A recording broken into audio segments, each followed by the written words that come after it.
Hello നമസ്കാരം. നമ്മൾ ഇന്ന് നല്ലൊരു ചിക്കൻ കറിയാണ് ഉണ്ടാക്കാൻ പോകുന്നത്. ക്രീമും അണ്ടിപ്പരിപ്പും ഒക്കെ ചേർത്തിട്ടുള്ള ഒരു ചിക്കൻ കറി. ചിക്കൻ മുഗളായി എന്നാണ് അതിന്റെ പേര്. അതിനാദ്യം തന്നെ നമ്മൾ ഒരു ഗ്രേവി ഉണ്ടാക്കണം. ഗ്രേവിക്ക് മസാല ഉണ്ടാക്കിയിട്ട് അത് അരച്ചെടുത്തിട്ട് വേണം ഉണ്ടാക്കാൻ. അതിനാദ്യം തന്നെ ഒരു പാൻ അടുപ്പത്ത് വെച്ചിട്ട് ചൂടാക്കാൻ വെക്കുക. നന്നായി ചൂടായി വരുമ്പോ ഒരു 2 ടേബിൾ സ്പൂൺ ഓയിൽ ഒഴിച്ചു കൊടുക്കാം.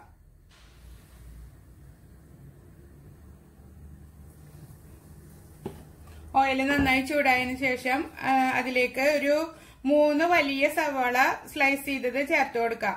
അതങ്ങനെ പൊടിയായി അരിയണമെന്നൊന്നുമില്ല കേട്ടോ. നമ്മൾ അരച്ചെടുക്കണോണ്ട് കുറച്ച് വലുതാക്കി അരിഞ്ഞാലും കുഴപ്പമൊന്നുമില്ല. ഓയിൽ നന്നായി ചൂടാവട്ടെ. അതിനുശേഷം നമുക്ക് സവാള ചേർത്ത് കൊടുക്കാം.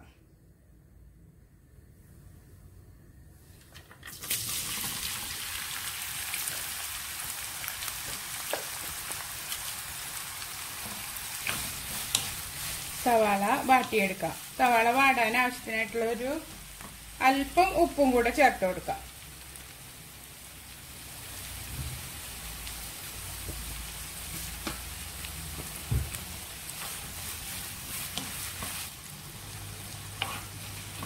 സവാള നമ്മൾ സാധാരണ ചിക്കൻ കറിയിലേക്ക് ചെയ്യുന്ന മാതിരി നല്ല ഗോൾഡൻ കളർ ആവുന്ന വരെ വഴറ്റണ്ട.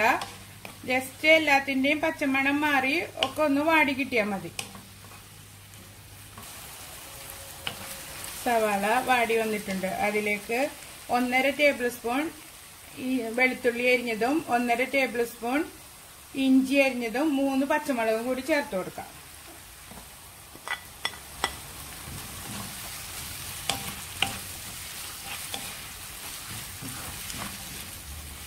ഇതിന്റെ പച്ചമണം മാറുന്ന വരെ വഴറ്റിയെടുക്കാം നമുക്ക്.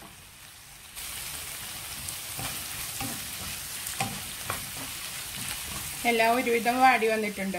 ഇനി ഇതിലേക്ക് മസാലപ്പൊടികള് ഓരോന്നായി ചേർത്ത് കൊടുക്കാം. 1 ടീസ്പൂൺ മല്ലിപ്പൊടി. ചെറിയ സ്പൂൺ ആയതുകൊണ്ടാണ് ഞാൻ 2 പ്രാവശ്യം ഇട്ടത്. 1/2 ടീസ്പൂൺ മഞ്ഞൾ പൊടി, 1 ടീസ്പൂൺ മുളക് പൊടി,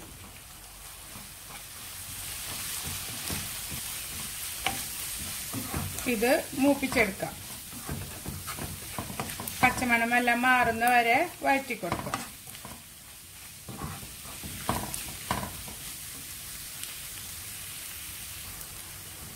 അര ടീസ്പൂൺ ഗരം മസാലപ്പൊടി ചേർത്ത് കൊടുക്കാം.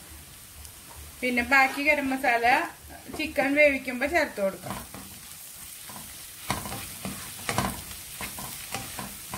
ഈ മസാലയ്ക്ക് മണത്തിന് 1/2 ടീസ്പൂൺ ചേർത്ത് കൊടുത്താൽ മതി.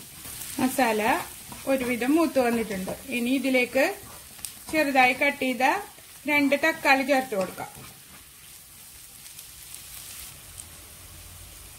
തക്കാളി 2 എണ്ണം നന്നായി വഴറ്റിയെടുക്കാം. നമ്മൾ മസാല റെഡിയാക്കാനായിട്ട് മുന്നേ തന്നെ ചിക്കൻ വെട്ടി കഴുകി വൃത്തിയാക്കി വാലാൻ വെക്കണം. വെള്ളമെല്ലാം വറുത്തി കളയാൻ വേണ്ടിയിട്ട് ഓൾറെഡി ഞാൻ ചെയ്തു വെച്ചിട്ടുണ്ട്. തക്കാളി വെന്ത് നന്നായി മസാലയിൽ ഉടഞ്ഞ് ചേരുന്ന വരെ നമുക്ക് വേവിച്ചെടുക്കാം. തക്കാളി ഒരുവിധം വാടി വന്നിട്ടുണ്ട്. അതിലേക്ക് 1 പിടി അണ്ടിപ്പരിപ്പ് ഇട്ട് കൊടുക്കാം. ഇതിൽ തന്നെ ഇട്ടിട്ട് നന്നായി വാട്ടിയെടുക്കാം. മസാല എല്ലാം പാകത്തിന് വാടി വന്നിട്ടുണ്ട്. ഇനി തീ നിർത്തിയിട്ട് ചൂടാറാൻ മാറ്റി വെക്കുക. എന്നിട്ട് നന്നായി ചൂടാറിയതിനു ശേഷം മിക്സിയില് മഷി പോലെ അരച്ചെടുക്കണം. മസാല വേറൊരു പാത്രത്തിലേക്ക് മാറ്റി ചൂടാറാൻ വെക്കാം. അതേ പാത്രത്തിൽ തന്നെ വെച്ചിരുന്ന ചൂടാറാൻ സമയമെടുക്കും. അപ്പൊ നമുക്ക് വേഗം ചൂടാറി കിട്ടാൻ വേണ്ടി ഇതുമാതിരി ചെയ്താൽ പെട്ടെന്ന് ചൂടാറി കിട്ടും. മസാല നന്നായി അരച്ചെടുത്തിട്ടുണ്ട്. കണ്ട, ഒരു തരി പോലും തരിയില്ലാതെ നന്നായി അരച്ചെടുക്കണം. നല്ല പേസ്റ്റ് പോലെ അരച്ചെടുക്കുക. ഒരു പാൻ അടുപ്പത്ത് വെച്ച് അതിലേക്ക് നമ്മൾ കട്ട് ചെയ്ത് വെച്ചിട്ടുള്ള ചിക്കൻ ഇട്ട് കൊടുക്കുക. 1 കിലോ ചിക്കൻ ഉണ്ട് ഇത്. അതിലേക്ക് നമ്മൾ അരച്ചു വെച്ചിട്ടുള്ള മസാലയും ചേർത്ത് കൊടുക്കുക. മിക്സിയിലുള്ള ഫുള്ള് മസാലയും ഇതിലേക്ക് ഇട്ട് കൊടുക്കണം.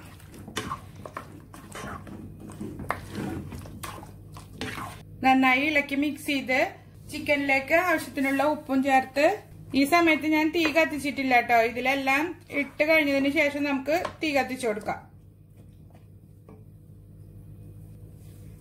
നമ്മള് അരച്ച മിക്സിയില് 1/2 കപ്പ് വെള്ളം ഒഴിച്ച് നന്നായി കുലുക്കി മസാല എല്ലാം എടുത്ത് ആ വെള്ളം നമുക്ക് ഇതിലേക്ക് ഒഴിച്ചു കൊടുക്കാം. 1/2 കപ്പ് വെള്ളം. ഇനി തീ കത്തിച്ചു കൊടുക്കാം. ഇത് ചെറിയ തീയിലിട്ടിട്ട് മൂടി വെച്ച് വേവിച്ചെടുക്കാം. ഇത് ഇടയ്ക്ക് തുറന്നു നോക്കി ഇളക്കി കൊടുക്കണം, ഇല്ലെങ്കിൽ അടുക്കി പിടിക്കും. ഇനി നമുക്ക് ചിക്കൻ വേവിച്ചെടുക്കാം. ഇടയ്ക്കിടയ്ക്ക് ഇളക്കി കൊടുക്കണം. ചിക്കന് വെന്തിട്ടുണ്ടോ നോക്കണം.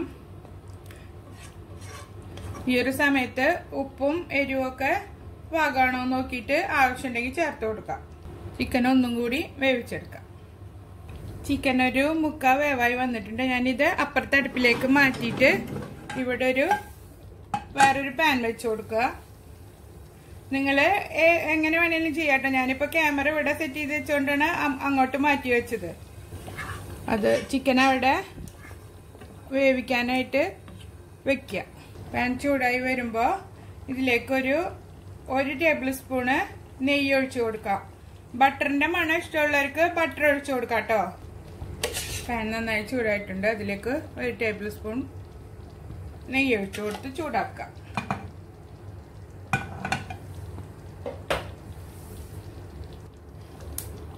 നെയ്യ് നന്നായി ചൂടായാൽ തീ നന്നായി ചെറുതാക്കി വെച്ചു കൊടുക്കുക. അതിലേക്കൊരു 1/2 ടീസ്പൂൺ കസൂരി മേത്തി കയ്യിലിട്ട് തിരുമ്പി നന്നായി പൊടിച്ചിട്ട് ഇതിലിട്ട് കൊടുക്കുക.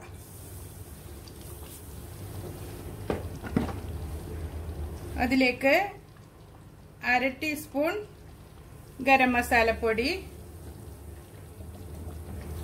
1 ടീസ്പൂൺ ജീരകപ്പൊടി. ഇത് മൂപ്പിച്ചിട്ട് നമുക്ക് കറിയിലേക്ക് ഒഴിച്ചു കൊടുക്കാം.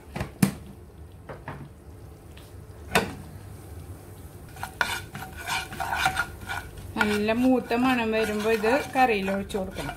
മൂത്തിട്ടുണ്ട്. ഇനി നമുക്കത് കറിയിലേക്ക് ഒഴിച്ചു കൊടുക്കാം.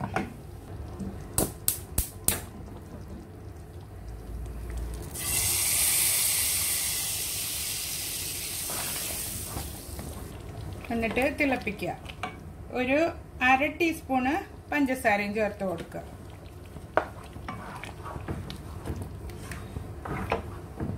ചിക്കൻ കറി വെന്ത് ഇറക്കാറാവുന്ന സമയത്ത് നമുക്ക് ഒരു ബൗളിലേക്ക് ഒരു എഗ്ഗ് പൊട്ടിച്ചൊഴിച്ചിട്ട് ഒന്ന് ബീറ്റ് ചെയ്ത് കൊടുക്കുക. നന്നായി ബീറ്റ് ചെയ്ത് കൊടുക്കുക.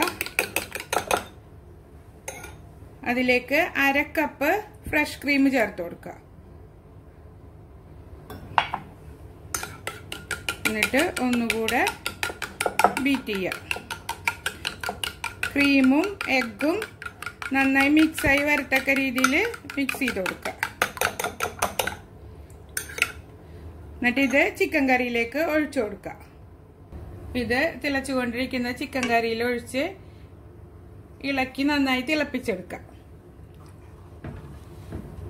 ചിക്കൻ കറി എന്നും ഒരേ മോഡലിൽ ഉണ്ടാക്കാതെ നമുക്ക് ഇടയ്ക്കൊക്കെ വെറൈറ്റി ആയിട്ട് ഉണ്ടാക്കാൻ തോന്നുമ്പോൾ ഈ ഒരു കറി ഉണ്ടാക്കി നോക്കണം കേട്ടോ.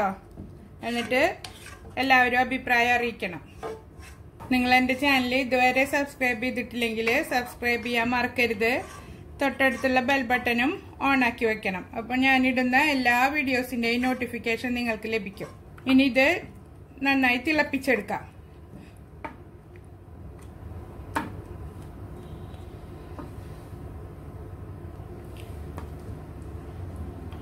സെർവ് ചെയ്യുന്ന സമയത്ത് മല്ലിയില ചേർത്ത് കൊടുത്താൽ മതി. ഒന്ന് തിളച്ച് വരട്ടെ. ഈ കറി നമുക്ക് ചപ്പാത്തിയുടെ കൂടെ, അപ്പം, പൊറോട്ട, ബ്രെഡ് ഇതിൻ്റെ എല്ലാം കൂടെ നല്ലൊരു കോമ്പിനേഷനാണിത്. നന്നായി തിളച്ച് വന്നിട്ടുണ്ട്. ഇനി നമുക്ക് തീ ഓഫ് ചെയ്തിട്ട് മൂടി വെച്ച് കൊടുക്കാം. സെർവ് ചെയ്യുന്ന സമയത്ത് മല്ലിയില കൊണ്ട് ഗാർണിഷ് ചെയ്ത് കൊടുക്കാം. കറി ഞാൻ സെർവിങ് ഡിഷിലേക്ക് മാറ്റിയിട്ടുണ്ട്. മല്ലിയില കൊണ്ടാണ് ഞാനിപ്പോൾ ഗാർണിഷ് ചെയ്തിരിക്കുന്നത്. നിങ്ങൾക്ക് വേണമെങ്കിൽ ക്രീം കൊണ്ടും ഗാർണിഷ് ചെയ്യാവുന്നതാണ്. എല്ലാവരും ട്രൈ ചെയ്ത് നോക്കണം. ഇഷ്ടമാകുകയാണെങ്കിൽ എൻ്റെ ചാനൽ സബ്സ്ക്രൈബ് ചെയ്യാൻ മറക്കരുത്. ലൈക്ക് ചെയ്യുക, ഷെയർ ചെയ്യുക, കമൻറ്റ് ചെയ്യുക. അടുത്ത നല്ലൊരു വീഡിയോയുമായി വീണ്ടും കാണാം. ബൈ.